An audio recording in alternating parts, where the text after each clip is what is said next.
खुलुमबाय लोगोफोर, बर'नि रानि 2.0 नि गुबुन मोनसे भिडिअआव बयखौबो फिन खेबसेबाव बरायनाय जाबाय।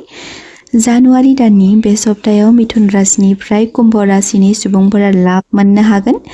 जानुवारि दाननि बे सप्ताया मकर राशिफोरनि थाखाय चतुग्रही अदेबानि सूर्य ग्रह, बुध, मंगल आरो चन्द्र बे मोनब्रै ग्रहनि लोगो नांनायनि थाखाय बरादा गेवगोन होनना बुंनाय जादों। ज्योतिषनि नोजोरजों बेखौ जोबोर मोजां होनना बुंनाय जायो। 20 जानुवारिनि उनाव चन्द्र ग्रहनि जायगायाव शुक्र ग्रहआ नांदेरनाय जागोन, जायखौ जोबोर मोजां होनना बुंनाय जादों। नोंथांमोननि सिगाङाव जों दिनै बे सप्तानि फानजामुथिखौ फरायथिनो सानदों। जुदि नोंथांमोना भिडिअखौ इन्टारेस्ट मोनगोन अब्ला जोबजासिम नायलांजोबबानो जाबाय। 2026 मायथाइनि जानुवारि दाननि बे सप्ताया मागो दाननि अमाबस्यानि उनाव जागायनाय जागोन। बेनि गेजेराव मागो दाननि बे सप्ताया माबादि राशिनि थाखाय सुखुयै बारलांगोन आरो माबादि राशिनि थाखाय सांग्रां जानाया मोजां नोंथांमोना बे भिडिअनि गेजेरजों मोनथिलांनो हागोन। मेष राशि बादियै बे सप्तायाव मेष राशिफोरा जायखिजाया खामानिखौ सिगांथिं आवगायलांहोना मोजां फिथाइ थायहोनो हागोन। नोंथांमोना गुबुनफोरनोबो बोसोन होनो हायो जे बे सम आरो खाथि खालानि नुथायफोरा बिसोरबायदि सुबुंनि थाखाय बेसेबां मुलाम्फा गोनां। केरियार फारसे बे सप्ताया जोबोर मोजां, खस्थ'नि मोजां फिथाइ थायगोन। सावस्रिनि बेलायाव खामानि बांनायनि थाखाय मेंग्लिनाय मोनखांनो हागौ। बे सप्तायाव मेष राशिफोरनि खाफाल गोनां अनजिमाया जागोन 9, 1 आरो 6। खाफाल गोनां गाबा जादों गोजा आरो गोमो। मोजां बाराया जागोन मंगलबार, रबिबार आरो बृहस्पतिबार। वृषभ राशिनि सुबुंफोरा बे सप्तायाव खामानि फारसे जोबोर मोजाङै बारलांगोन। थासारियाबो मोजाङैनो बारलांगोन। गोसोआव फोथायनाय थाबाय थागोन। गोदान मुवा बायनो सानदोंब्ला बेबो जोबोर मोजां। बे सप्तायाव नोंथांमोना सोलायनायखौ मोननो हागौ। जायखि बिथिङावनो गोजोनै बारलांगोन।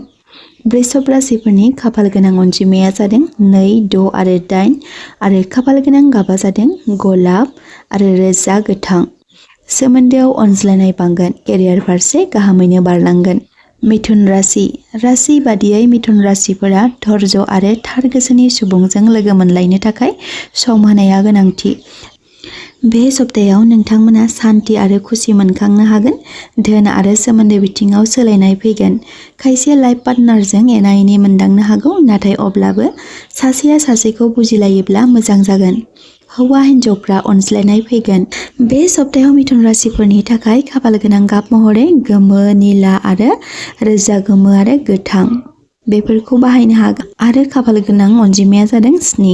सिंह राशि बे सप्तायाव सिंह राशिफोरा गावनि आंगो लोगोफोरजों मोजाङै सोमोन्दो लाखिनाया गोनांथि। मानोना लोगोफोरनि हेफाजाबजों गिदिर प्रजेक्टब्लाबो आबुं महर होनो हागोन। सप्तानि जोबनायाव माबा मोनसे खामानिफ्रा फेलें नुजाथिनायनि थाखाय गोसोखौ असान्ति मोनखांनो हागौ। सिंह राशिफोरनि बे सप्तानि मोजां दिना जादों रबिबार आरो मंगलबार। नोंथांमोना बे सप्तायाव खरसा फारसे सांग्रां थानाया मोजां। सिंह राशिफोरनि बे सप्तानि खाफाल गोनां अनजिमाया जादों 1, 5 आरो 9। खाफाल गोनां गाबा जादों सना गाब, खमला आरो गोजा। कर्कट राशि बादियै बे सप्तायाव कर्कट राशिफोरा आंगोनि सोमोन्दोआरिफोरजों सम हगारलायनाया गोनांथि। मोजां खौरां, नोंथांमोननि थाखाय बे सप्तायाव बरादा हेफाजाब होगोन।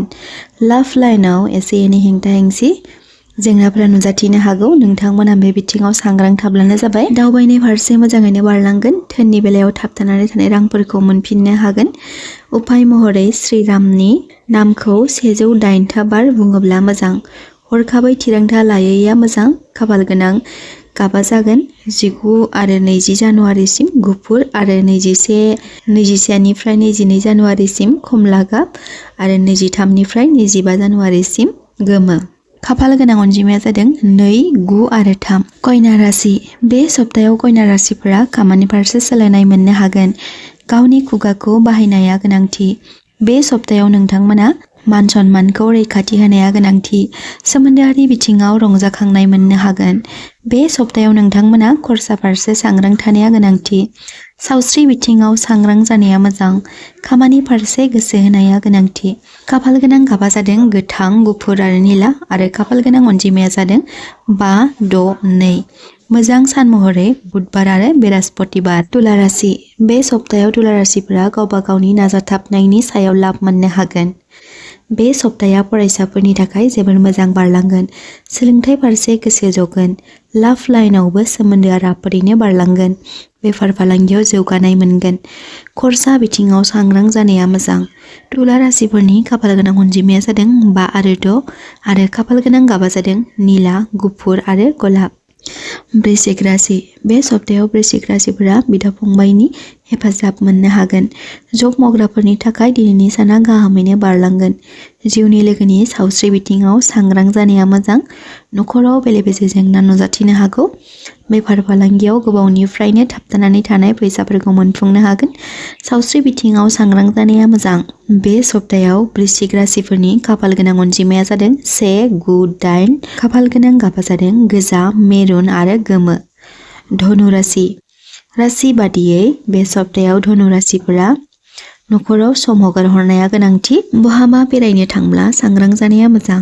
मोजां मोनलायनाय बिथिङाव सासेया सासेखौ बुजिलायनाया गोनांथि।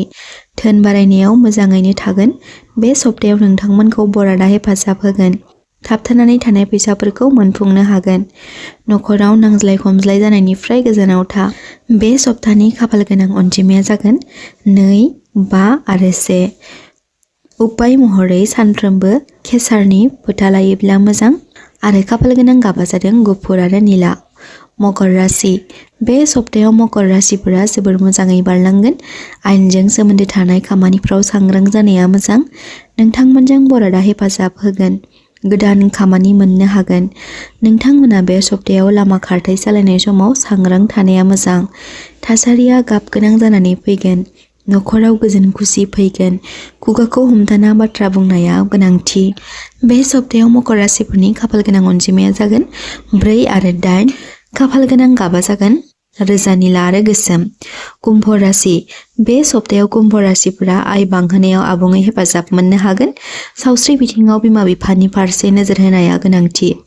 मिडियाजों सोमोन्दो थानाय खामानिफ्राव लाब मोननो हागोन। नखराव गोजाम लोगोनि सिनायथिजों मोजाङै बारलांगोन। थासारियाव गाब गोनां जानानै फैगोन। खरसा फारसे नोजोर होयोब्ला मोजां। मोजां मोनलायनाय जिउनि लोगोजों मोजाङै बारलांगोन।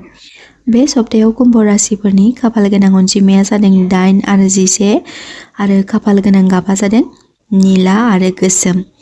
उपाय महरै बे सप्तायाव सनिबारखालि शनिदेबनि मुङै फुजा बावोब्ला मोजां आरो गोनांथि जानाय सुबुंफोरनो दान होयोब्ला मोजां। मीन राशि।